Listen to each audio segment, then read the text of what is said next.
Ladies and gentlemen, welcome back to a new episode of the Sports Raid. As always, I'm your host, Cole, and I'm joined by a special guest today, Peter Appel from Just Baseball Fans. Peter, how you doing today? I'm doing amazing. Thanks for having me on, Cole. Thank you for coming on. I really do appreciate it. MLB season, unfortunately, has come to a close. I know we're all sad. It was a great season. Didn't end the way I wanted to, but no, it's over. But now we're on to the offseason. It's a big offseason for a lot of teams, a lot of big names out there, especially in the middle infield. So let's just get right to it. What teams do you think this offseason most important for, that their future depends desperately on this offseason?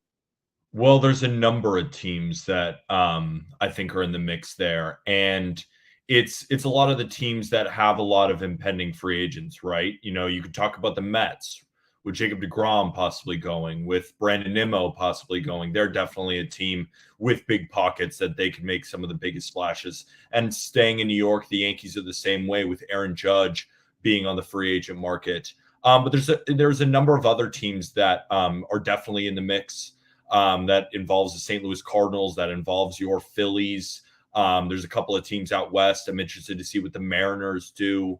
And of course, the Dodgers are going to be huge players. So there's not one team that I would say fits that bill. I'd say it's a lot of other teams.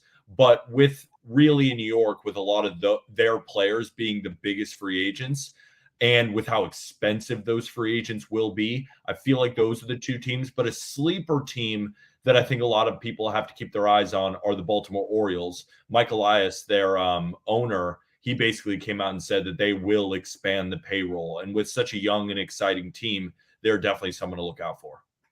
No, I completely agree. I was actually waiting to hear the Orioles, because I remember I watched your guys' show. I know you guys are talking a lot about the Orioles can make a very big splash this offseason. And I agree. I think the Orioles are definitely one of the teams that I'm expecting to make big moves. And I feel like a lot of people don't expect it out of them. You know, they have a lot of homegrown talent with Rutschman, Henderson coming up. So they're in a very good position to win in the future. But I think that they need that veteran presence. They need a veteran guy out there. I think that's something that they're going to go after this offseason. Another team is San Francisco Giants, where you hear the rumors of Aaron Judge going there, which is definitely possible. He's from San Francisco. If he wants to go out west, Carlos Rodon is another one. If they can find a way to maintain Carlos Rodon, that's going to be huge for their rotation. Jock Peterson too. Yeah, I think you make a great point there with the San Francisco Giants. They don't like to lose. You know, they were a dynasty there for a very long time, and they had an amazing season where they won 105 plus games. And then the next season, they took a huge dive. I don't think they like that down there in San Francisco. Remember, this is not a team that ever really rebuilds. They're very smart with their moves, and they may not ever make the enormous signings, but they might. And Aaron Judge has been linked to them, so they're definitely another team to watch. Yeah, I definitely think they kind of go under the radar a bit with their big moves and how they don't lose and how they just retool. They don't rebuild because they're in the Dodgers division, and the Dodgers and the Yankees are the kings of not rebuilding, just retooling. So I think that definitely can make it seem like they go under the radar a little bit there. I agree. Speaking of the Giants, and we just touched on Carlos Rodon, where do you think he ends up going? Where do you think is a big landing spot for him? So we have a bunch of articles here on JustBaseball.com, my website, where we basically break down the top landing spots for these guys. And Carlos Rodon, currently at 29 years old, he bet on himself and he kind of won there with the San Francisco Giants. You know, he signed the short-term deal and now he's going to opt out, and was one of the best overall pitchers. A couple of teams that I think could really use him. My favorite destination for him, besides the Giants, because I think the Giants are still there's a strong possibility there that he does resign. But I think the St. Louis Cardinals have to be the team that people are looking at for a guy like Carlos Rodon. If you're looking at Jose Quintana, who was also a free agent, you know, they traded for Jordan Montgomery, who was extremely good for them in the early goings, but then kind of teetered off. You have a very old Adam Wainwright. You have a sometimes inconsistent Miles Mikolas. And I don't mean to take anything away from Miles Mikolas. He's still a very solid pitcher, but they need starting pitching, and I think Rodon makes a lot of sense for them. I think the Texas Rangers are another team that needs to have a very strong look at a Carlos Rodon. They've been connected to guys like Clayton Kershaw. They've been connected to guys like Jacob deGrom, and they could definitely use him. You know, Martin Perez was a great pickup for them. John Gray, again, a good pickup for them, but if you're going to spend $500 million on a middle infield, you need to go get pitching. And the two teams in New York, I think, again, still need starting pitching, whether that be the Mets or the Yankees. But I think the Cardinals and the Rangers are my two favorites outside of the Giants to sign Carlos Rodon. Yeah, no, I definitely can agree that it would be a perfect fit for both the Cardinals and the Rangers. I think the Phillies are another team that are going to throw their hat in there. I don't think they're going to be very successful for it because I feel like they're prioritizing other positions. They're prioritizing that middle infield spot that they need desperately. And they have Painter, they have Abel that are going to be coming in the next year or two. So their pitching is it's not solved yet. They're starting pitching, but it has a very successful path going that doesn't have to include Carlos Rodon. I feel like there's teams that are going to be more aggressive going after him. Cardinals and Rangers are two of them. The Yankees are another one. The Yankees are just a team that always seems to, anytime there's a big name pitcher out there, whether it's the free agency market or the trade market, they're always putting their hat in there. They're always, like we said earlier, trying to retool, trying to find ways to stay at the pace that New York Yankee baseball should be at. So They're another one. But I ultimately think he ends up staying with the Giants. I think it just makes too much sense. I think the Giants, like we've already said, are going to be very aggressive this offseason. And I think that their first step in that is retaining Carlos Rodon. I think to your point about the Phillies, I agree with everything you said. I don't have anything else to add to the Giants part, but just talking about your Phillies point, I think, Ranger Suarez was really, really good last year. And then this year, he was very good, but not quite to that level. But then we saw what he's like in the playoffs. Like, he is a legit 3. And I think if he kind of teetered off, that's when you'd see the Phillies make huge moves in the starting pitching market because you got Wheeler and Nola. I mean, it doesn't get much better than that. But solidifying Ranger as your 3, and then to your point, Mick Abel coming up, and Andrew Painter. I don't know if you've seen our top 100 prospects update over there on JustBaseball.com. Aram, our prospect guy, who is one of the greatest prospect minds, I think, in the industry. He is so high on Andrew Painter. He wants to rank Andrew Painter as the number 1 pitcher in the minor leagues. I know Phillies fans are going to love to hear that. Like, that good of a pitcher. I mean, actually lanky. So I don't know if starting pitching is the number 1 option for them. I think second base, shortstop, those kind of guys, possibly, just upgrade on defense, especially in the bullpen too, because the bullpen did perform well, but I think there's always areas to improve. And you could make the argument that guys like Jose Alvarado, that the Phillies were right there. And if it weren't for some blowups by the bullpen, we could be talking about them as World Series champions. So, to your point, they do need starting pitching, but I don't know if they put all their eggs in the Carlos Rodon basket. So, speaking of Andrew Painter a little bit, I actually saw him pitch his first start when he went up to Double-A in Reading. And I'm very, very, very high through the roof on Andrew Painter. I think he's going to be a Cy Young at some point in his career. I think he very well could be one of the top pitchers in baseball within the next few years. I think he's going to come in and make an instant impact. Only fear is that they rush him a little bit, which I don't think they'll do. I think they've learned to be a little bit more patient, especially with the pitchers. No, but we talked about middle infielders. Let's get to them. Those are the biggest names in the free agent. Where do you think, again, are the biggest potential spots for Carlos Correa to go? So Carlos Correa, I think, makes the most sense for the Philadelphia Phillies. And we talked about this on my podcast too. And I can't think of a better fit almost in this free agent market. If you're talking about a guy like Carlos Correa, what do the Phillies need, right? They could definitely use a shortstop, and you can move Bryson Stott over to second base and let go of Gene Segura. So he fills that need of just the overall shortstop. Phillies have money to spend, and Carlos Correa is going to command a lot of money. There's 2 reasons. Third reason is the energy that Carlos Correa brings is very Philly. Kind of reminds me of Bryce Harper. Just like I called him a douche, but in like the best way possible. Kind of like, if he is the definition of, I don't need anyone else to like me. Like, I'm going to be me, and I ride or die for my people. And that's what I feel like signifies Philly. Like, when I use that term, I'm meaning it in the best, most positive way possible. And that's what Philly brings. But also, what do the Phillies need, right? Defense. And Carlos Correa is one of the best defenders overall in the sport. I know he had it down here defensively by the numbers. I don't put a lot of stock into that. I put more stock into the overall seasons in Houston and then the Platinum Gold Glove. That's what I put more stock into. Especially with the shift changing, him playing the shortstop position with that arm is so incredible. And then for Philly, right, there were some points in the World Series where some of the bats went cold. That Carlos Correa, when the lights shine, he shines brighter. Like Carlos Correa seems like the ultimate fit for the Phillies. No, I completely agree. I think the Phillies are probably the best landing spot for Correa. Like you said, he has a vacuum of a glove. He very rarely makes errors. He's an overall he can hit when the pressure's on, and when the pressure came on the Phillies on the biggest stage. I know they made a lot of big plays. They made a lot of big plays season to get throughout the postseason to get there. But when the lights were shining a bit, whether we like it or not over here in Philadelphia, they definitely did. And I think Correa, he's been there. He's a guy who's done that. He's dealt with all the controversy, all the hate in the world. And I think the only slight issue I feel like that could happen with Carlos Correa is if he does struggle in Philadelphia, he is going to hear it. And we know when he hears it, he likes to mouth off back. That's the only, and Philly fans, they don't really care if they mouth off back. I mean, they will give it to anybody at any time. So I think that's definitely a fit. And that's something I see everybody in Philly turn. I feel like Correa might just be a better. Don't get me wrong, I'll be over the moon happy. But Correa, I feel like just overall with what the Phillies need, he might fit a little bit better. I do understand where Phillies fans are coming from. They want the best player available. And the best player available is Trey Turner. Like, let's not get it twisted. But Correa just makes the most sense to me because what do the Phillies need? The Phillies need defense. I know we saw some good defense in the playoffs, but over a 162 game sample, which is a much larger sample, the Phillies were one of the worst defensive teams in the sport. And Trey Turner, I don't know if you saw him in the playoffs.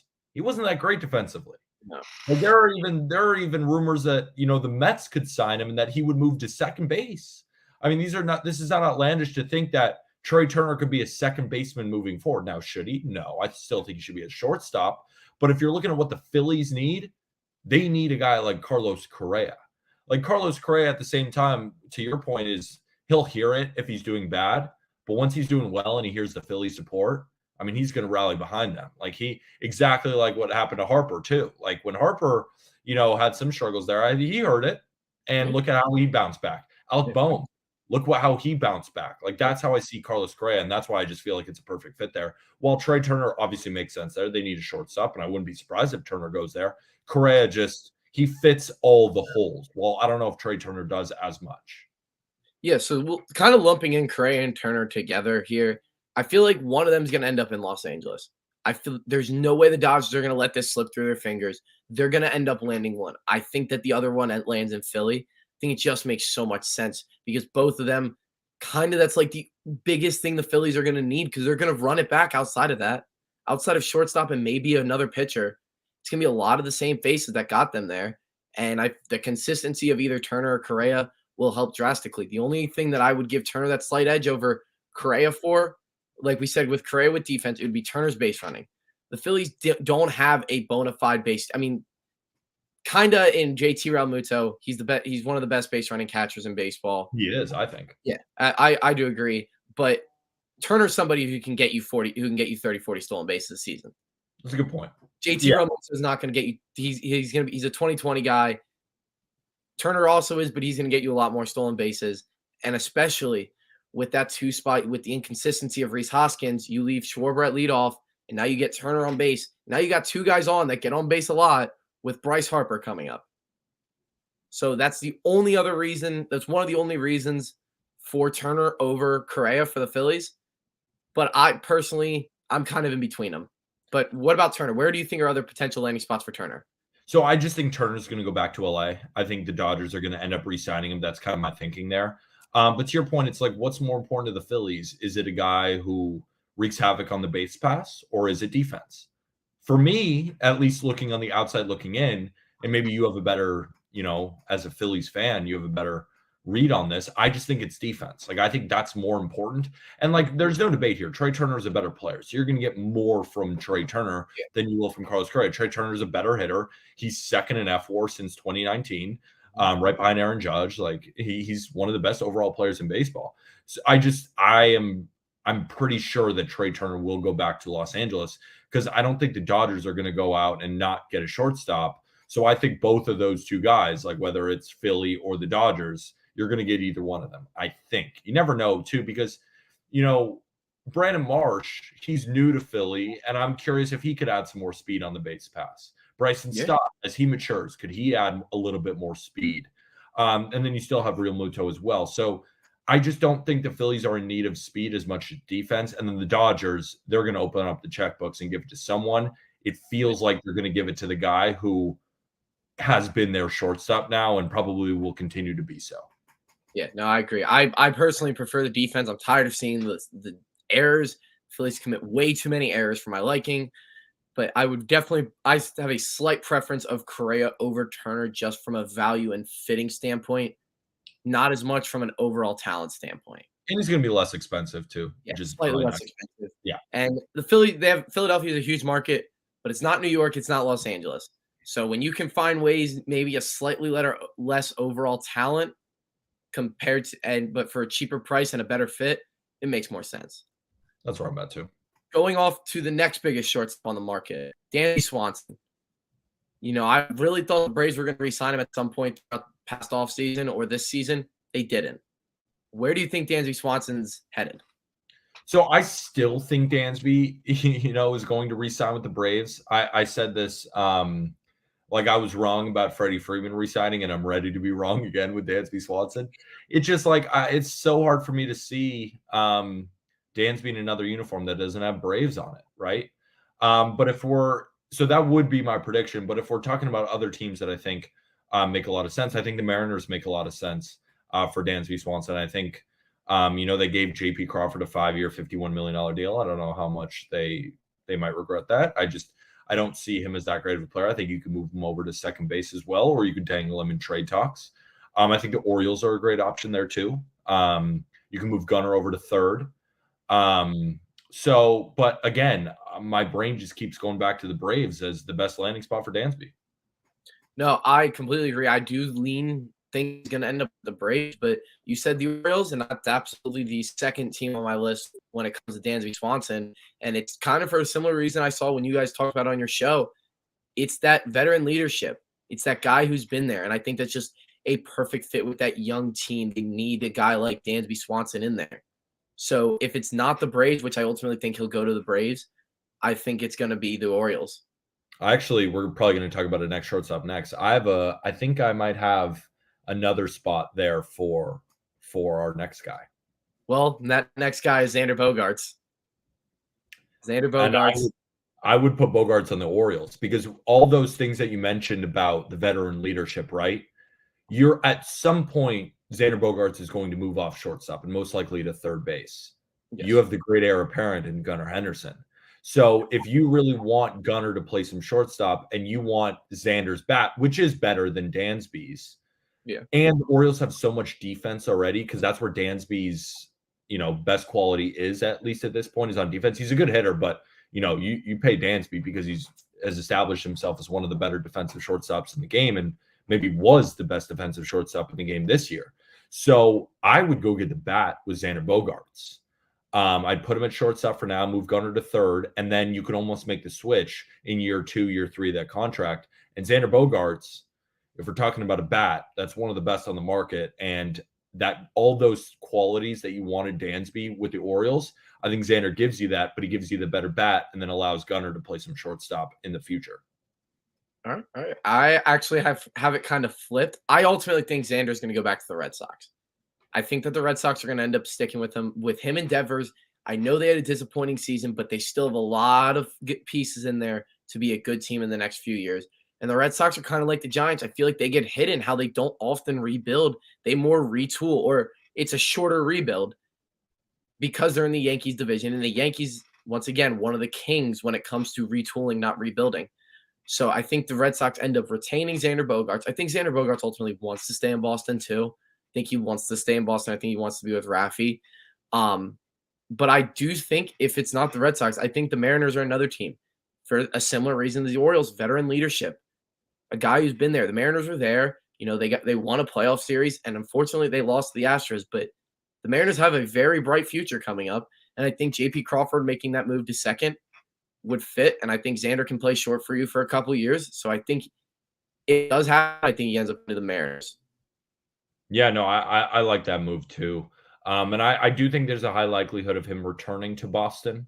But, we just got a report that John Henry is looking, how he sold Liverpool. And Yep. it seems that he's going to come back and now spend more money on the Red Sox. But then we saw another report that John Henry is interested in making a bid for the Commanders in the NFL, which is new kind of breaking news. It happened like about 30 minutes before we started recording. I don't know where he's putting his money. So I don't want to give them a bunch of Xander and Devers. They had their chance to sign him. But, that could be a grain of salt. He could not go in on the Commanders and then end up giving Bogarts and Devers the money. But I think there's a lot of stuff in the air, and I'm much more confident in Trey Turner returning to Los Angeles than Xander Bogaerts returning to the Red Sox. All right, absolutely fair. We'll turn over to some of your guys. You're a Yankees fan. You have 2 huge free agents out there this offseason. We'll start with the little less of a big name, Anthony Rizzo. I ultimately think he ends up going back to the Yankees. I'm sure you're feeling the same. Where do you think he goes if it's not the Yankees?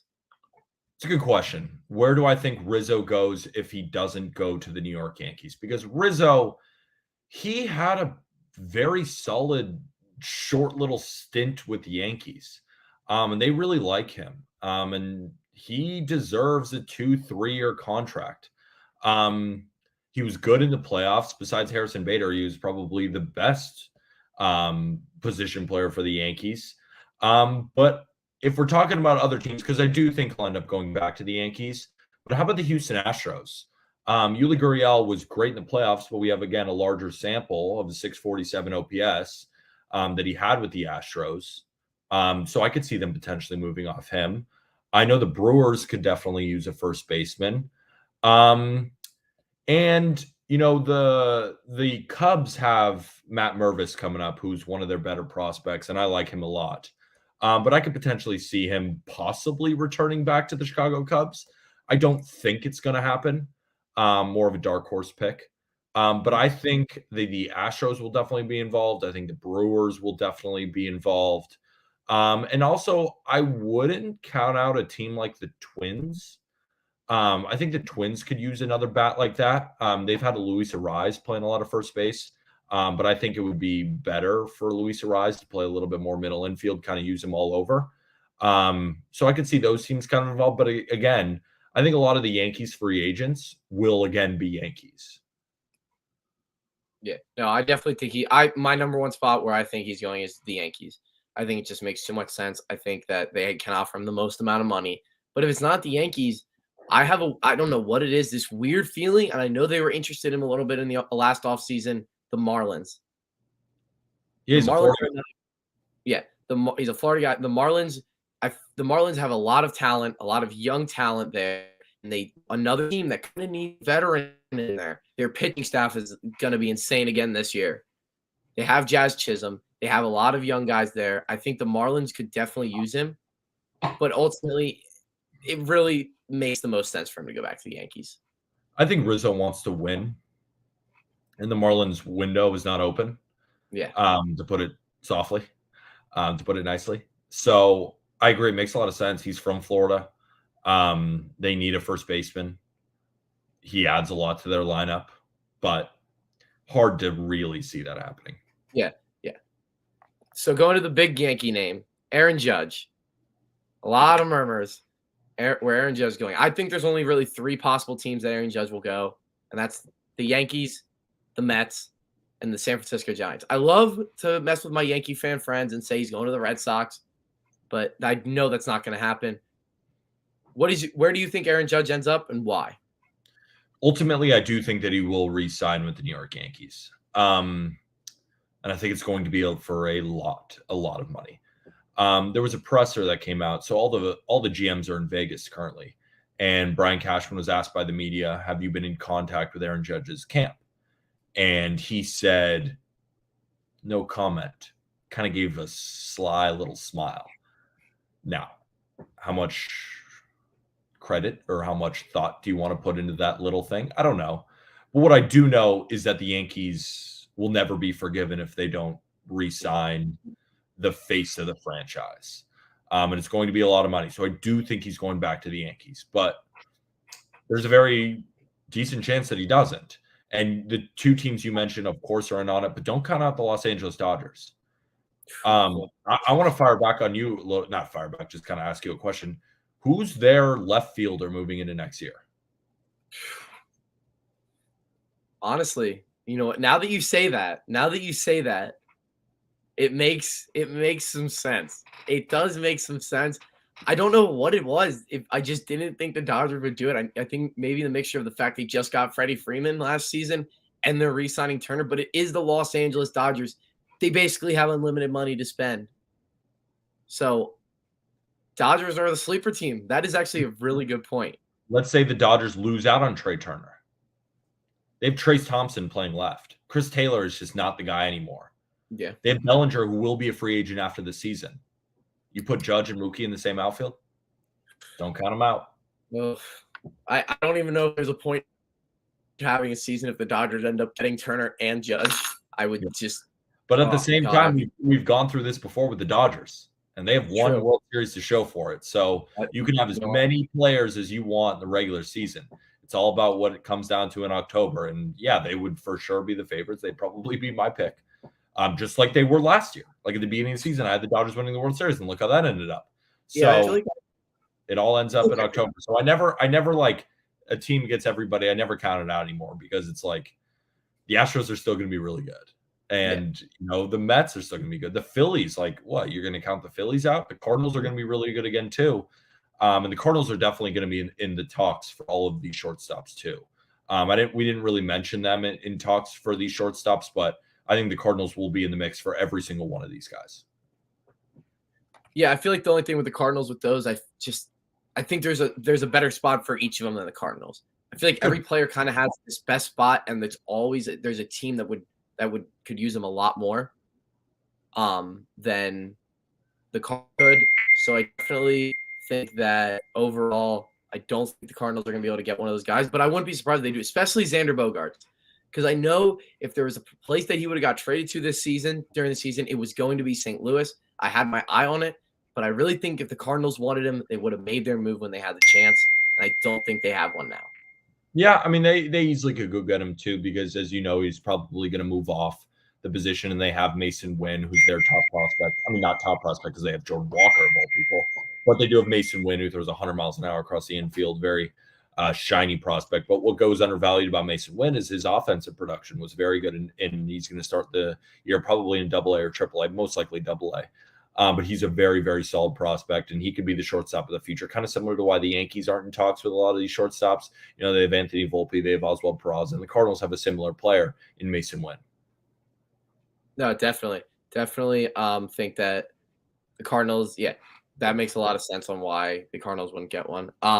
Talking about Judge a little bit, I think that the Giants, I really think it's a two-horse race. I think it's the Giants or the Yankees.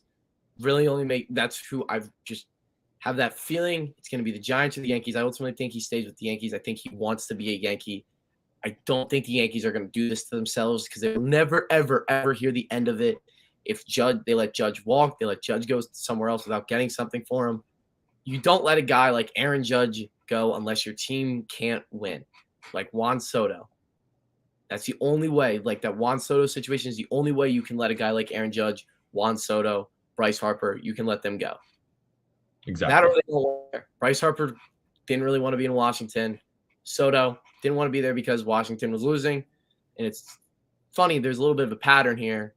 All these guys were in Washington, but no, I do think Judge ends up staying with the Yankees. I think the second best team would be the Giants. I think he would go home. And the Giants, you add Aaron Judge in there, they're going to be right back where they were before 2 seasons ago. That's why I think the Dodgers are such a dark horse here.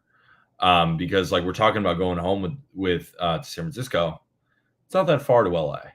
And the Dodgers have more money than the Giants, and the Giants have not shown that they're going to give out 8, 9, 10-year deals worth $40 million a year to 30-year-olds. Like they haven't really proven that they would do that in the past. But I would not count out the Mets. Like let's say they lose Brandon Nimmo.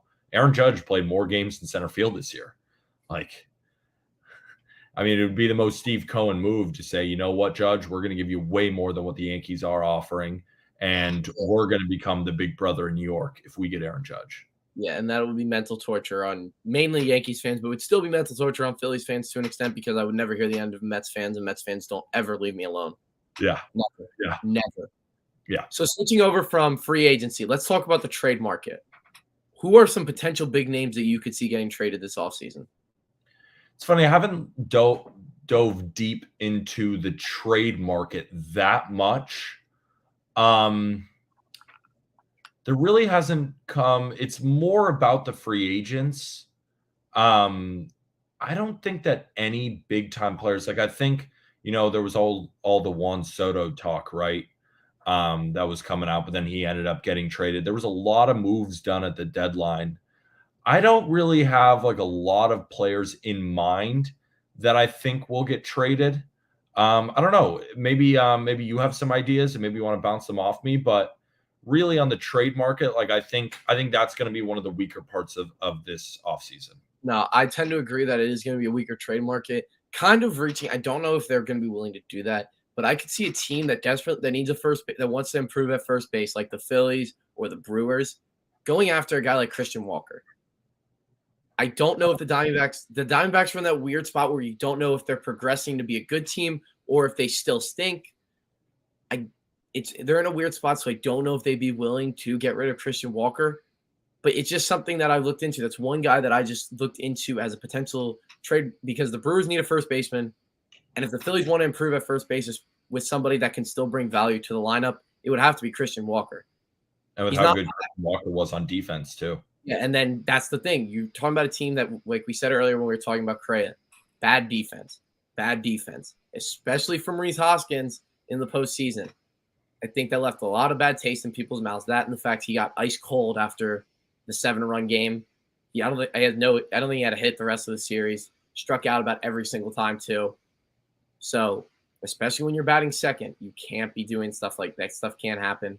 And the issue with Rhys Hoskins is he's too streaky of a hitter to excuse how bad his defense is. Yeah. No, and I agree with you. And I think if we're just talking about the catching market too, that's where I think the trades are going to happen. The Blue Jays came out and said that we're interested in dealing from our catching depth, and whether that be Danny Jansen, whether that be Alejandro Kirk, or whether it be one of their top prospects in Gabriel Moreno. I also think that the A's are going to be heavily involved in trade talks, whether that be from Sean Murphy or guys like that. I wonder if they'd be open to trading some of their pieces. There are a couple other teams, like could the Royals get involved in trading any of their Brad Keller-esque type starters? Like that's kind of where I'm looking at. The Reds, like trading from outfield depth. Could they do something like that? Possibly, like I've heard Brian Reynolds' name just getting shopped what feels like every single season, but I ultimately don't think that he'll get dealt because I think, and we saw this report, that not a lot of teams view him as a long-term center fielder. So his value kind of diminishes if you put him in a corner. So yeah, I don't think the trade market is going to be that robust. I think you might see Sean Murphy. I think you might see the Blue Jays possibly dealing a catcher, or you could see the Arizona Diamondbacks possibly dealing Walker. But I think the Arizona Diamondbacks are going to be sneaky good next year, weirdly. I think they might actually have a decent team. They're pulling up a lot of really, really good prospects. They have a great farm. So I don't know if they want to trade Christian Walker. Another guy could be Mark Melancon. Another reliever, could they trade him? But again, that's why I don't see the trade market being all that exciting. I think it really will be on the backs of all of these free agents. Yeah, no, I didn't really think there was a trade market, but definitely something I want to touch on because there always is going to be that's a surprise trade or two, like that we don't see coming or we really didn't expect it to happen. Sean Murphy was another guy who I think that's the one guy who, if I had to say with confidence, was going to get traded this offseason, it would be Sean Murphy. I think the A's are ready to completely tear everything down, including their stadium and their city, and get out of Oakland and have a fresh start. And I think moving Sean Murphy is going to be a part of that next few years. I agree. So switching gears, I know it's just baseball fans, but there's also just gridiron fans. You also talk a lot about football. So switching gears to football, not a lot to talk about football here, but let's talk. Who are your two top teams in each conference right now that if you had to say that could win the Super Bowl, that could get to the Super Bowl? So that's such a good question. So the three best teams that I think in the NFL right now, I think first, well, Josh Allen's injury is very interesting. We saw a line movement just for that Bills-Vikings game with it moving from 6.5 to 4, which would indicate that Josh Allen's elbow, he might not be good to go. And if he possibly needs Tommy John surgery, if we're going back to baseball, that's bad news for the Bills. So I'm not entirely sure what it's going to look like in the AFC, but for right now, I'll say the Bills and the Chiefs. I still do like the Ravens. I think the Ravens have a very solid shot still in the AFC of making it out. And, the Bengals have started playing better lately. I still think they have to be in the mix, but the Chargers just piss me off too much. Yeah. In the NFC, I think the clear choices is the undefeated Eagles. I think the Cowboys have a great shot too.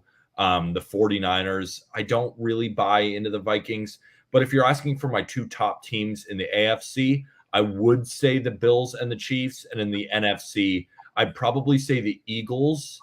And it would probably be a tie between the 49ers and the Cowboys. Okay. So for the AFC, for me, it's kind of obvious it's the Bills and Chiefs. I feel like that's pretty obvious to everyone. If Josh Allen's hurt, I'm going to say the Ravens. I'm a huge Lamar Jackson fan. I love what the Ravens do. I love the way the Ravens play. Very strong defense. Amazing run game. They didn't have Mark Andrews this week. Mark Andrews will be back. Their passing game is getting better and better. Isaiah Likely's broken out a little bit. I know he only had one catch, but they really didn't target him all that much on Monday night. So overall, I think that it has to be Bills, Chiefs, and then it's going to be the Ravens. Chargers, I know they're pissing you off. They get on my nerves a lot too. I picked them to go to the Super Bowl before the season, but I feel like the Chargers, they are so close to just figuring it out, putting everything together. And I think that if they can just in playoff, they will be a real threat to potentially pull off some upsets and go to the Super Bowl. On the NFC, obviously number one is the Eagles. It's clear they have the best. Jalen Hurts is playing like the best quarterback in the NFC this year. He's not the best in the NFC, but he's playing like it. Probably top 2, top 3 front runner for MVP. Him, Mahomes, Josh Allen's going to kind of fade out, especially if he's hurt. So I feel like Hurts is obviously up there. But for that 2 spot, you mentioned them, the 49ers. You got Christian McCaffrey in there, and there's something about Kyle Shanahan in the playoffs when he finds a way to get through those first few games, get his team in a position now where they very well could be right back in that NFC Championship game.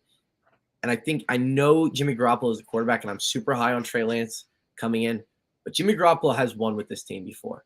He will do it again. They're the team that scares me the most in the NFC. It's not the Cowboys are probably number 2. It's the 49ers. The 49ers just scare me. That defense is still so good. They might have the most complete team in football. They really do. They really do have the complete team. I'm in love with your Eagles, man. Like I think it's going to be Chiefs Eagles in the Super Bowl. I think the Eagles are about as complete as. And you were saying Jalen Hurts isn't the best quarterback in the NFC. I don't know about that. I think he might be. Like if we're comparing him to other quarterbacks in the NFC, he's easily the best in his division. I think he's better than Dak. We go to the NFC West. He's better than Jimmy. He's better than Stafford. He's better than Geno, and he's better than Kyler. We look at the Vikings. He's better than Kirk. And I guess you could say Aaron Rodgers is better, but he's not playing like it. And then what? Justin Fields and Jared Goff, I don't think it's far off to say that Jalen Hurts is the best quarterback in the NFC. Listen, I got bashed for the last 2 years because I've been a Jalen Hurts supporter for 2 full seasons, and everybody ripped me apart. He's not going to be good. They need to find somebody else. He has a weak arm. He can't hit guys. And now people still want to bash him because now he has A.J. Brown. With all I said is get some talent there, and he is going to be. He's going to look like the best quarterback on the planet, and he's not. He's looking like one of the best quarterbacks on the planet this season. Yeah, people don't like Philly sports. You should know that by now. Yeah, you stick to your guns. I've been a Jalen Hurts supporter too. Yeah. I've always thought even coming out of Oklahoma, he just has a chip on his shoulder, and I think there's some quarterbacks who take it easy, and he's not one of them. I'm a big Jalen Hurts fan, and I think that I would definitely say he's the best quarterback in the NFC. I think he's one of the best quarterbacks in football, and I think he has a shot at winning the MVP. And the odds in Vegas reflect that. But it's not even about Jalen Hurts. I mean, it's a big part of Jalen Hurts, but Sanders has looked great on the ground. Adding A.J. Brown, who's one of the best wide receivers in football. but that defense is so freaking good. I mean, their linebacking core is great. Their defensive line is swallows quarterbacks, swallows the run game, and adding C.J. Gardner-Johnson in from the Saints, like, I mean, what a pickup that was. Isn't he the league leader in interceptions or something? It's either 5 or 6. I think it's 6. Yeah. 6 interceptions. It's insane. It's insane. Yeah. And Darius Slay, like, I think even, when he was on the Lions, like, he's one of the better secondary players in the game. Like, I think the Eagles are as well-rounded as anybody. And Nick Sirianni, his head coach, like, I think he pushes all the right buttons. This is a great, great team. And the Eagles have been there. They've won a Super Bowl. And they still have guys on the Eagles who won that Super Bowl with them. Like, this is not just look at the Eagles coming out of nowhere. This is a good team. And my biggest bet of the preseason was Eagles over 9.5 wins. They only need 2 more. 2 more. Yeah, that might have been the freest money you've ever had in your life. That was pretty good not gambling advice, I should say. Yeah, good. Not gambling advice. So last thing before I let you go, what team surprised you the most this year in the NFL? What team has been the most disappointing to you this season? And I feel like we might have the same answers for this one. But so I'm a Rams fan. So, obviously I know my head's kind of come from the NFC West. The Seahawks have to be the most surprising team. They're sitting at the top of the NFC West at 6-3. If you told me, Cole, at the beginning of the season that the Seahawks would be leading the division as we move into week 10, I'd say you were on drugs. Like, they're the most surprising for me. And staying in that division, while they might not be the most disappointing, because, I didn't think that, I thought they'd probably finish 3rd in this division, and now they're in 4th, is the Cardinals. But also, my Rams have been so disappointing. I mean, they just won a Super Bowl, and now they suck. Like, so that's a team sticking in the NFC. The Bucs have been pretty disappointing, and at the same time, the Falcons, I think, have been pretty good. Maybe they're not one of the most surprising, but in the AFC, the Colts have been incredibly disappointing. One of my other big bets was the Colts over win total. That's while I win the money on the Eagles, I immediately am going to lose it on the Colts. But other than that, the Jets, New York football, of course, is pretty surprising. But I would say the Seahawks are the most surprising, and I would give it to my Rams as the most disappointing. Okay, so like I said, we have very similar answers. Seahawks are clearly, to me, the most surprising team. Nobody expected them to win more than 4 games, and they're on pace to win the NFC West. Geno Smith looks lights out. Insane. He's playing at an insane level for Geno Smith, at least. But most disappointing is in LA, but it's not the Rams, the Chargers, and it is because I said they were going to the Super Bowl, and I had high hopes. I thought this team would win 14 games. I thought they were going to be insane this year. They're not. They're not. I think they will sneak in the playoffs. I think they can make some noise, but it's not at the rate I thought they were. I kind of could see a setback coming for the Rams and the Packers. Maybe the Bucs a little bit. I feel like the Bucs are hard just because I feel like a lot of it is what's going on with Brady off the field. But I agree with you about the Chargers, that they have been disappointing because of the lofty expectations for them. Mm-hmm. But at the same time, they are 5-3. Like, it's not like they're that's fair crashing and burning. Like, my Rams are 3-5. Yeah, it's not. Like, it's horrible. So like the Rams might not make the playoffs. Like, the Chargers are going to make the playoffs, and then they still have a shot to do all those things. So if you're looking at expectations, I could see that with the Chargers. But the Rams won a Super Bowl, and now they're now they're one of the worst teams in the NFC. Like, that is terrible. Well, if it makes you feel any better, when the Eagles won the Super Bowl, the next year they had a very similar start to the season, and then they turned it around and won 3 straight against good teams and snuck their way into the playoffs and then won a playoff game. But I'm hoping, man. We play the Cardinals this week, and I'm hoping we just stomp all over them. But Stafford's in concussion protocols, which definitely doesn't help. So I don't know where the season's going. I hope they rebound. I hope you're right, but it doesn't seem like it. All right. Well, overall, thank you, Peter. Had a great time talking to you about baseball offseason coming up, football. Great talking to you. Hope to have you on again at some point. Thanks a lot. Definitely. Thank you guys. Appreciate it. Thank you guys for tuning in. Make sure you follow Peter or Just Baseball on all platforms. I'm sure you probably already follow them, but make sure you do if you haven't already. Thank you guys for tuning in. You'll see you guys